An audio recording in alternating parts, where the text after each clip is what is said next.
That's making music here in Western New York. Last month, we told you about how the Buffalo Music Hall of Fame welcomed established professors, musicians, and artists and more into their class of 2014. And today we are meeting one of the inductees, Geno McManus. We're also joined by Buffalo Music Hall of Fame President Anthony Casuccio. Thank you both so much for being here. Geno, we just saw you real quick in that clip. What does it mean for you to be inducted into the Buffalo Music Hall of Fame? Of course, it's an honor. It's a bit of a surprise. And I'm not 100% sure because I still feel like I have, I have a bit of a long career in playing, but I only feel like I'm kind of only like a third of the way in. So. You're a guitarist and you're a vocalist. Yeah. Anthony, can you tell us a little bit about why Geno is being inducted this year?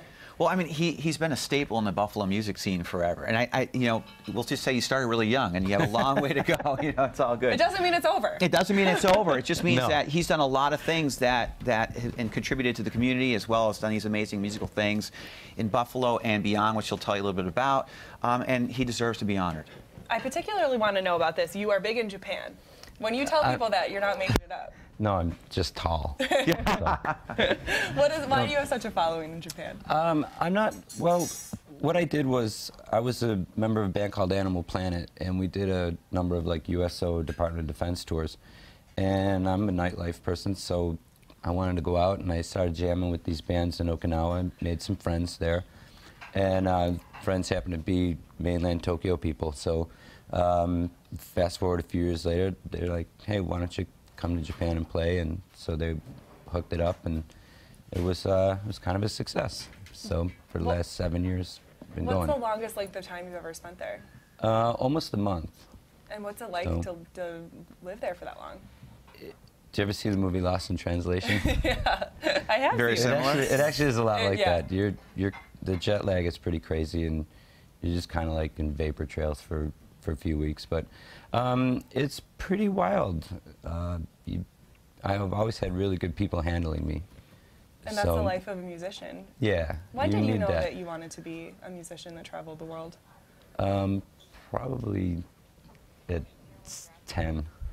It's just something that you know. Yeah, I picked up a guitar that my mom had bought for my dad, and I just couldn't put it down and haven't put it down since. And that's probably a common theme. There's 18 inductees into the class That's correct. this year, but they all have very different experiences, but they probably all share that in common, that they knew early on that they wanted to make a career in music, right? I think that's the common thread that we've found, whether it's performing or teaching, but it's a passion that kind of hits you early on, and you can't really fight it. And that's what we've been told by a lot of the inductees. Yes, it's a vocational thing, I think. And you're going to be back at the end of today's show to play us a little something. You're still figuring out exactly what that is. But the induction ceremony, we know exactly when and where that's taking place. Anthony, where and when? It's going to be this Thursday at Classics 5, which is on Niagara Falls Boulevard in Amherst, 7 o'clock. Go to our website, buffalomusic.org, to get tickets. There are some left, but I think it's going to sell out. So get there soon. The Buffalo Music Hall of Fame, it's so great that we have one that we honor all of the wonderful musicians and professors and teachers that are doing great work right here in Western New York and